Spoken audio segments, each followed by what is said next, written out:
বন্ধুরা এখানে আমি সামুদ্রিক মাছ নিয়েছি 600 গ্রাম পরিমাণ। আপনারা মাছের পরিমাণটা কমিয়ে বা বাড়িয়ে নিতে পারেন। এই মাছের আঁশ থাকে না, কাঁটা থাকে না, আর খেতে কিন্তু খুব সুস্বাদু। তো এই মাছের তেল ঝাল করে দেখাবো আজকে আমি। তো বাজার থেকে আমি এনে ভালো করে মাছের নোংরাগুলো আমি ছাড়িয়ে নিয়েছি, পরিষ্কার করে নিয়েছি, ধুয়ে পরিষ্কার করে নিয়েছি ভালো করে জল দিয়ে। তো এবার চলুন বানাবো। সামুদ্রিক মাছের তেল ঝাল বানানোর জন্য এখানে আমি আস্ত ধনে নিয়েছি 1 চামচ, আর 5 ফোড়ন নিয়েছি 2 চামচ। এটাকে আমি জাস্ট 2-3 মিনিট হালকা নাড়াচাড়া করে নেব শুকনো কড়াইতে। তারপরে আমি গুঁড়ো করে নেব। 2-3 মিনিট হয়ে গেছে, এবার আমি এটাকে তুলে নেব।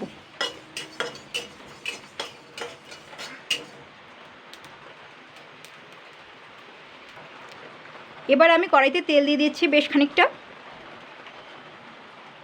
তেল গরম হয়ে গেছে, এবার তেলের মধ্যে সামান্য স্বাদ মতো নুন আর হলুদ গুঁড়ো দিয়ে দিচ্ছি। আমি আর এক্সট্রা করে মাখালাম না মাছের মধ্যে নুন হলুদ। তেলটাকে ভালো করে গরম করে নিতে হবে, তারপরে মাছগুলো দিতে হবে।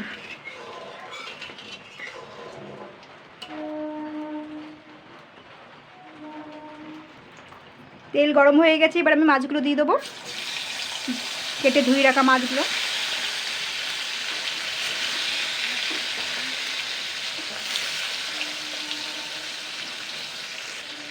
মাছগুলো এক পাশ ভাজা হয়ে গেছে, এবার আমি উল্টে দেবো এগুলোকে, মাছগুলোকে।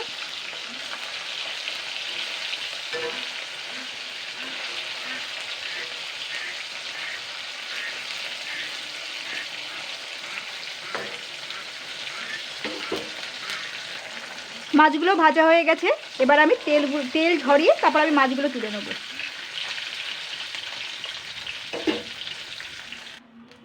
একইভাবে আবার মাছগুলো দিয়ে দেবো।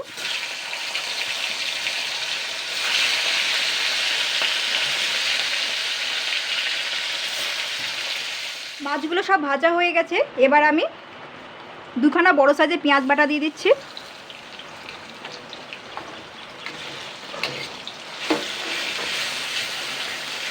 পেঁয়াজটাকে আগে 2 মিনিট মতন হালকা নাড়াচাড়া করে নেব।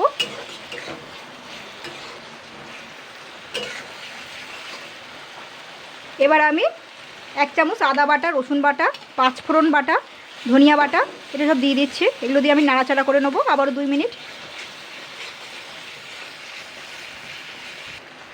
সামান্য স্বাদ মতন নুন, হলুদ গুঁড়ো, স্বাদ মতন চিনি, লঙ্কার গুঁড়ো। এবার আমি আবারও 2 মিনিট নাড়াচাড়া করে নেব। মশলাটা পুড়ে যাতে না যায় সেই জন্য আমি একটু জল দিয়ে দিচ্ছি।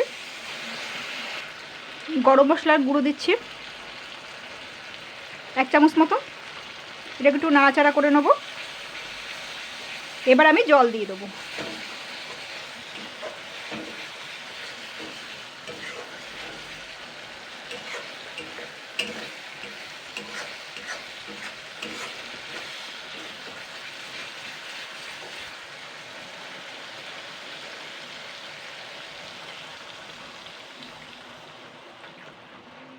যেহেতু মাছের পরিমাণটা অনেকটা বেশি সেই জন্য আমি 1 গ্লাসের কাছাকাছি দিয়েছি, পুরো 1 গ্লাস দেইনি। 1 থেকে 1.5 কাপ জল দিলেই যথেষ্ট। এবার আমি ভেজে রাখা মাছগুলো দিয়ে দেবো।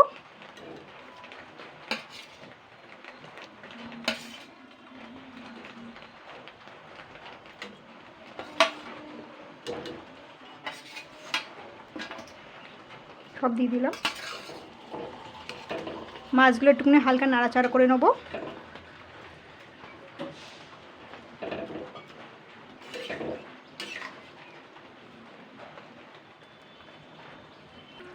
তো আমি গ্যাসটা বন্ধ করে দিয়েছি। এবারও নামানোর আগে আমি একটুখানি পুদিনা পাতা দিয়ে দিচ্ছি। আপনারা চাইলে ধনে পাতাও দিতে অ্যাড করতে পারেন।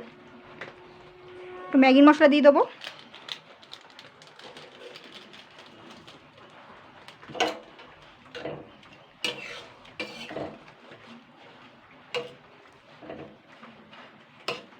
তো বন্ধুরা এইভাবে বানিয়ে ফেলবেন সামুদ্রিক মাছের তেল ঝাল।